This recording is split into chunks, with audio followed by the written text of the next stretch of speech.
Esta ley que fue, mira, data de 1981. De hecho, se habla de discapacitados dentro de la ley. El modelo bien rehabilitador, bien médico, y lo que se trata de hacer es una ley de acuerdo al modelo social, de acuerdo a la convención a la que adherimos, de manera constitucional. Y para que exista un cambio real de esa ley, lo que se están haciendo son foros y audiencias, ¿sí?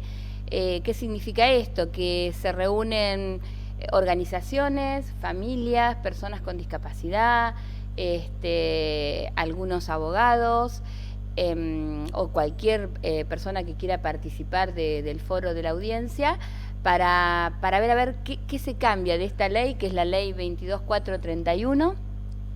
Y hay mucho, de verdad que hay mucho para cambiar.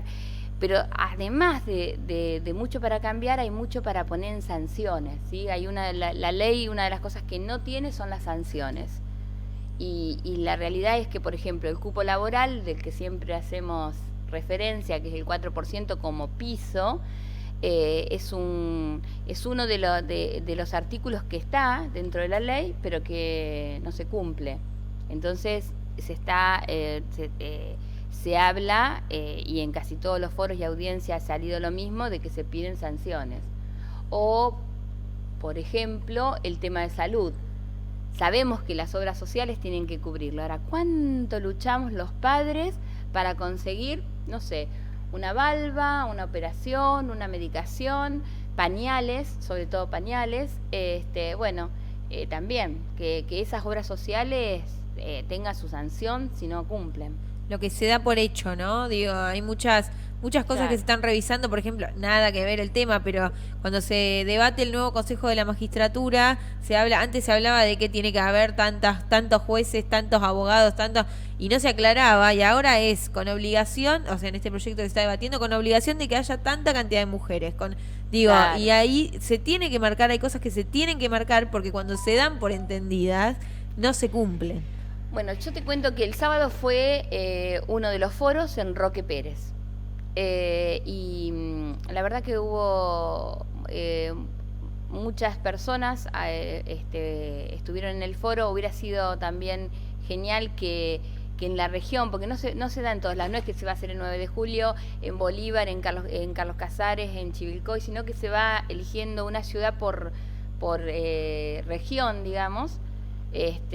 Tampoco sé cómo se delimita esa región, pero la verdad que de Roque Pérez, gente de Chivilcoy, de 25 de Mayo, de Buenos Saladillo había, de Bolívar, podría haber estado, porque es importante escuchar la voz de todo. Y sabemos que hay organizaciones y hay gente que trabaja con discapacidad que podría haber ido.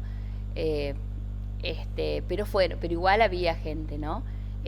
A mí siempre me gusta que participe todo el mundo. Y se tocaron esos temas que vos decís. Por ejemplo, esto de que hay que dejar bien en claro en esa ley qué es lo que se pide. Porque si no, también es cierto que lo que dice una obra social dice, pero acá no dice en claro qué. Y la verdad es que tiene que estar bien delimitado cuáles son los derechos. Del foro participó gente de Andis, donde me incluyo, Andis es la Agencia la Nacional de Agencia Discapacidad. Nacional de Discapacidad. Estuvo Flavia, que es la que en realidad está participando de los foros, en todos los foros de la región de la provincia. Estuvo Raúl Lucero, que es el director de discapacidad de provincia. En realidad el título es el cargo mucho más amplio, pero lo deja director provincial de discapacidad. Participó también la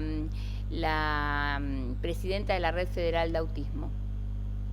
Ellos, digamos, fuimos los que por ahí empezamos a quebrar el hielo para que después los padres y las personas con discapacidad pudieran empezar a contar qué cosas querían cambiar. Se habló mucho de educación, de hecho estaba orientado hacia educación, y bueno, se pidieron muchas cosas importantes. Entre esas, ¿qué cosas por ahí se destacaron? Se destacaron que los docentes se capaciten, que no sea el directivo el que decida si si el hijo va a una escuela, digamos, si la trayectoria pedagógica va a transcurrir en una escuela especial o en una escuela común, sino que sea una elección del padre y de los profesionales de salud que acompañan a la persona con discapacidad.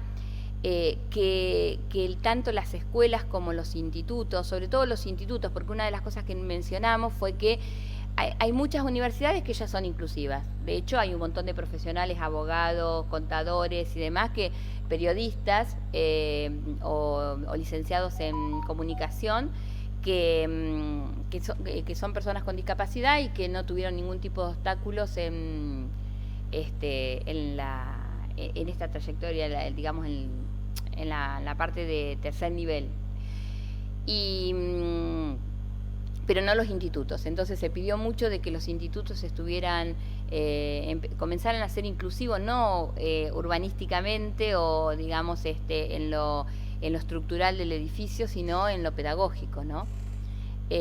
Porque eso se pierde entre el secundario, que viene más o menos, y el nivel terciario se pierde directamente, se diluye totalmente. Después se pidió porque precisamente esto, lo que hablaban las mamás, eran que los obstáculos los pone la escuela, y que la discapacidad se ve y en tanto y en cuanto haya obstáculos, si no la discapacidad no se nota. Totalmente.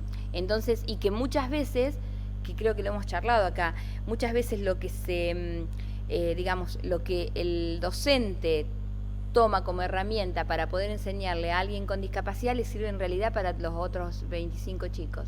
Y esto que estoy nombrando yo de los 25 chicos también, no es que yo tengo 25 alumnos y uno con discapacidad. Esa persona tiene 26 alumnos, o sea, porque ahí empieza la diferencia precisamente.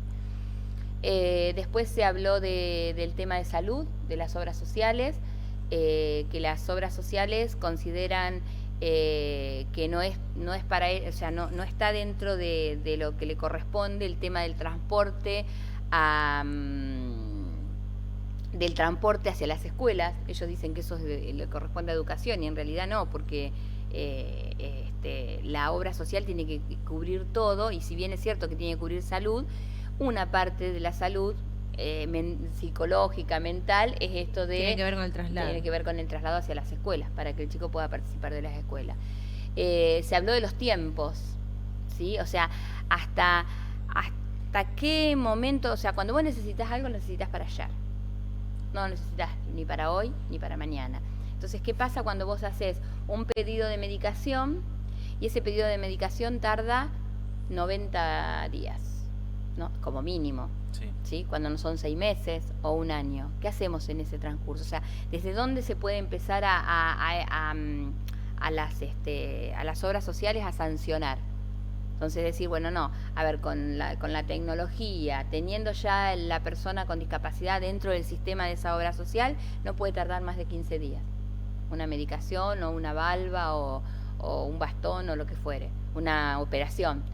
Porque encima no solamente es el tiempo que tarda, sino que en el mientras tanto tampoco hay respuestas de nada, es como, esperás. Claro, esperás sin saber quizás a dónde está ese trámite. Claro. Porque empezás a preguntar y no sabes dónde está ese trámite.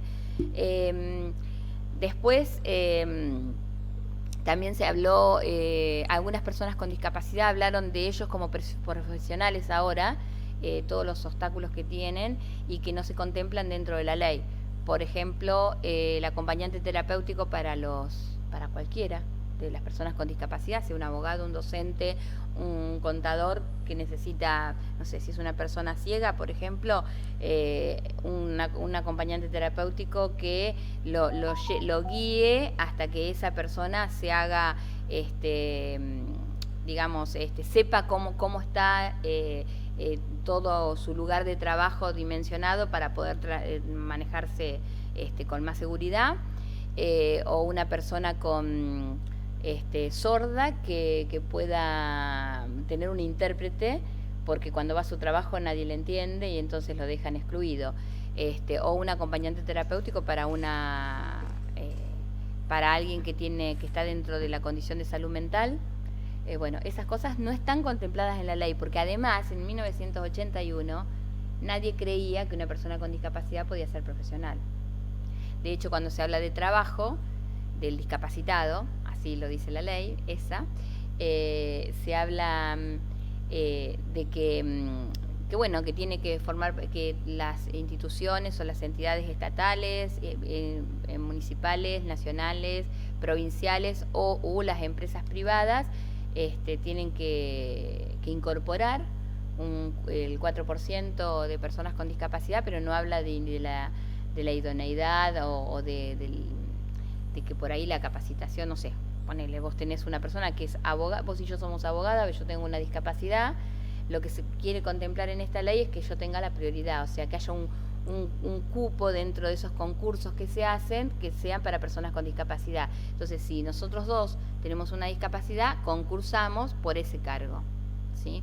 Pero, y se está viendo también la posibilidad de sancionar, ya sea con impuestos o demás, aquellas, tanto las empresas privadas como las empresas estatales, como las entidades del Estado, que no cumplen el 4%, que vuelvo a repetir, ni el Estado lo cumple el 4%. De hecho, no sé, fíjense en los bancos de acá, ¿cuántas personas con discapacidad conocen que trabajen en el banco, en IOMA, en la FIP, en el IPS, en el Ministerio de Desarrollo? No hay. Así que se hizo muchísimo hincapié se hizo en el tema laboral.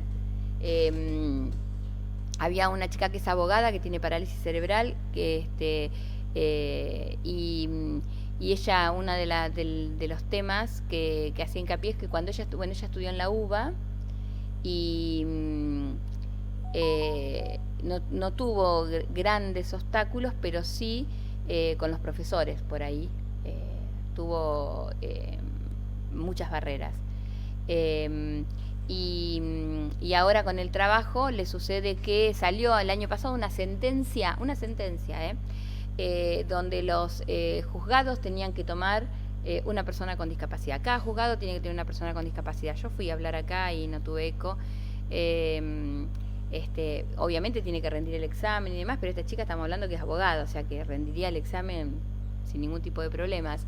Y le dijeron que no, que la verdad que no estaban interesados. Esa fue la respuesta que tuvieron, no estaban interesados en tener personas con discapacidad. Realmente, para que se cumplan muchas leyes, y lo hablamos siempre, muchas veces cuando creemos que se termina cuando se aprueban en el Congreso, y la verdad es que todo depende de una voluntad, de una decisión política. Cuando decimos decisión política, no es político partidaria, sino una decisión política de decir: quiero que mi escuela sea un lugar accesible, quiero que este lugar de trabajo, o sea, que nadie tenga que venir con un amparo judicial bajo el brazo para entrar a trabajar, que no es lo mismo que entrar a trabajar directamente, ¿no? Porque sos la persona que tuvo que hacer que está obligando ese trabajo a contratarla, cuando no tendría que ser así. Por eso es tan importante esta cuestión de las sanciones, pero sobre todo empezar a cambiar, y esto se replica, lo decimos siempre, pero se replica en la ley de parto respetado, se replica en la ley de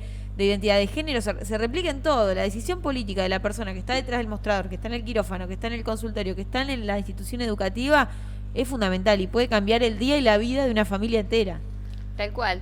Después en salud, por ejemplo, se habla de que los hospitales empezar a hacerlos inclusivos. Por ejemplo, una persona de baja talla que vaya, pregunto, tiro acá los ginecólogos tienen donde te atiende el ginecólogo está digamos habilitado para atender a alguien, una persona de baja talla, sabe cómo atender a alguien que tiene autismo, ¿sí? No sé si existe esa capacitación incluso en salud, ¿no? Porque estamos hablando de salud. Sí. No sé, la otra vez presentaron el proyecto de la detección de TEA en las escuelas. Ahora, ¿los docentes están capacitados para detectarlo? ¿Sabe cuáles son las señales? Esas cosas tienen que estar determinadas, y por más que la ley sea enorme, ¿no? Porque la ley 22.431 es así de chiquitita. Por más que se amplíe y sean un montón, lo importante, más allá del papel, ¿sí?, es esas sanciones que vos decís. Después también vamos a estar pidiendo que se cumplan esas sanciones. Claro. O sea, Que ¿cómo todo sea hacemos? por miedo a la sanción, es tremendo también. Ahora hay amparos en la obra social, digamos que han ganado, las personas han ganado el amparo y tampoco lo cumple la obra social. Claro. Entonces, ¿hasta dónde estamos cubiertos por la justicia? Así ¿Sí? que bueno, el camino es ir hacia una nueva ley integral también, Integral. ¿no? Que comprenda como cosas básicas en todos los ámbitos y que tiene mucho que ver sobre todo con la formación de la persona que está del otro lado de este ámbito, ¿no? De la obra social, de cómo se desarrolla la empatía, me pregunto, ¿no? Muchas veces, como qué clase de formación tiene que tener esa persona para poder atender empáticamente. Esa palabra que vos dijiste fue lo que también se mencionó en el foro, que en realidad toda la temática tiene que ver con una falta de empatía. Total. Nada más. Que si existiera, no estaríamos hablando ahora de cómo modificamos, Claro. cómo hacemos, porque se cumpliría como algo natural, como algo normal. Y después también el tema de ESI, de la sexualidad, se habló mucho, esto de por qué alguien con discapacidad no puede participar en las clases de ESI, y se ve que se ha dado en otros colegios que como que ellos no pueden escuchar porque son niños, no, Tremendo. o son asexuados. Tremendo. No, ¿viste? La verdad que estuvo muy bueno, y ¿sabés qué? Yo invito a todas las familias, porque también otro tema que se habló fue que las familias no conocen cuáles son sus derechos. Eso es importantísimo, que cada familia conozca cuáles son sus derechos para poder salir Para que no te pase por arriba el sistema. Exactamente, sí. Y yo lo que invito a las familias a que de alguna manera se comuniquen con situaciones que le pueden estar pasando y que se puede cambiar también la ley a través de sus situaciones, ¿no? Así que si ustedes me permiten y Sí, dan ni hablar. que se comuniquen con ustedes o que le manden un mensajito, Ni hablar. porque nosotros vamos enviando durante todo este año, vamos a estar enviando todos los cambios que quieren que las familias creen que es conveniente que haya en la ley, porque la están padeciendo, digamos, ¿no? Totalmente. Así que bueno, la invitación está más que hecha para todas las familias. Siempre hay alguna situación y también hay algo de visibilizar que está mal, porque muchas veces lo que pasa con las familias es como, bueno, esto es lo que me tocó y bueno, no sé si estaré mal yo reclamando esto, no quiero ser... No, sí, cuando hay un atropello en los derechos hay que reclamar. No Hay que reclamar y hay que... Bueno, otro tema que me pareció a mí importante fue uno de los papás pidió que existieran como foritos chiquititos de padres, porque decían, cuando a mí me dieron el diagnóstico de mi hijo, yo me tiré en un sillón, no tenía con quién hablarlo, no sabía Claro. con quién, no sabía después supe que existían padres en grupos, y bueno, es importantísimo que se incorporen a los grupos de padres con hijos con discapacidad, porque te ayudan de un lado, o sea por salud, por educación, por querer contar Por todo compañía. lo que claro, todo lo que te pasa, porque algunas veces los papás hacemos digamos una explosión de tener tanto adentro y no saber con quién descargarlo, y entre todos nos podemos ayudar. Totalmente. Bueno, que también 9 de julio sepa que existe un grupo que se llama Tendiendo Redes y que se pueden comunicar, y somos todos papás, y que acá 9 de julio al menos somos todos papás, y que es bueno poder escucharnos entre nosotros. Totalmente. Así que bueno, eso fue lo que se habló un poco en este foro en Roque Pérez. Se va a seguir debatiendo la ley, siempre va a quedar algo afuera, pero bueno, lo importante es también establecer este cambio de paradigma en una ley que ya está ha quedado recontra obsoleta. Tal cual. En Pehuajó va a ser la próxima, no sé exactamente el día porque fueron cambiando los días. Por ejemplo, en Roque Pérez en realidad era el 14, lo pasaron al 21, así que sé que la próxima va a ser en Pehuajó. Y tiene que ver, lo que voy a comentar ahora, pero no es que se habló en el foro, pero tiene que ver con esto que yo te decía, que no conocemos nuestros derechos. A mí me gustaría hoy hablar un poquitito de qué pasa con las pensiones no contributivas, ¿sí? Las pensiones no contributivas son las pensiones de ANSES, o sea, que el trámite se hace en ANSES, pero en realidad la pensión la da la Dirección Nacional de Pensiones, de que pertenece a la Agencia Nacional de Discapacidad, y es para todas aquellas personas que tienen más del 75% de discapacidad, de discapacidad laborativa, ¿no?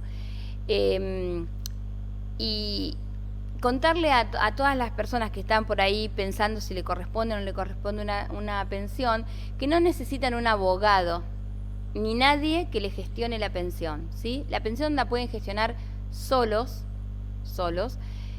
Tiene 2 pasos. Uno es llenar la planilla de... ¿Qué haces? No. Llenar la planilla del CMO, del certificado médico obligatorio, que se lo llena su neurólogo o su médico de base, de acuerdo a la discapacidad que tenga. Esa planilla se lleva al hospital de acá de 9 de julio. La señora Marisa Balbo está a cargo de eso. Se la llevan a ella una vez que ingresaron el CMO por el celular o sacando turno en ANSES. Hacen el comienzo del trámite, donde seguramente una trabajadora social le va a hacer un informe social, socioeconómico, y después esos 2 trámites se van a juntar en la Dirección de Pensiones, y ahí automáticamente entre 3 y 4 meses está saliendo la pensión. Es muy fácil. Vuelvo a repetir, no necesitan intermediarios, no necesitan abogados, no necesitan gestores, lo pueden hacer solos.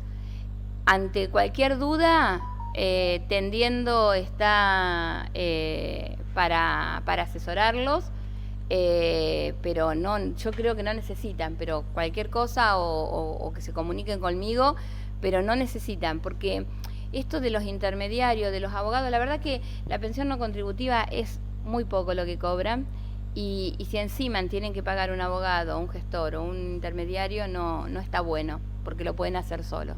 Eso es una de las cosas que más me preocupa. Yo te había dicho pensión, que íbamos a hablar de pensión no contributiva, y lo de incluir salud. Y después, cuando reciben la pensión, acuérdense que se tienen que dar ingreso a incluir salud, no es algo automático. Incluir salud es el programa que tiene la pensión de no contributiva. Entonces, hay que darle de alta, y se le da de alta acá también en el hospital, en la parte de acción social. Sí, después vamos a subir este instructivo detallado a sumaplay.com.ar para que la gente pueda tenerlo a mano. Claro. Pero bueno, es fundamental saber que son trámites simples, que por ahí, y esto ha pasado con muchas cuestiones que tienen que ver con ANSES, sobre todo esto de la jubilación. Bueno, hay una cuestión permanente de ANSES recalcando que son trámites simples, que no necesitan gestores ni abogados que después obviamente cobran por hacer ese trabajo, y que nada, la idea es que lo pueda resolver la gente por su propia cuenta. Lo mismo sucede con el IPS. En el IPS es muy simple también. Se le pide en el IPS una planilla que lo llena una asistente social. Luego se piden las 4 pantallas en ANSES para saber de que no tienen ninguna otra, ninguna otra pensión, ni ningún trabajo, ni que se piden esas 4 pantallas que automáticamente ANSES te la da. Y con todo eso, el certificado de discapacidad y la fotocopia del DNI, vas al IPS, las chicas te lo hacen rapidísimo y ya está. Y también sale en muy poco tiempo la pensión del IPS.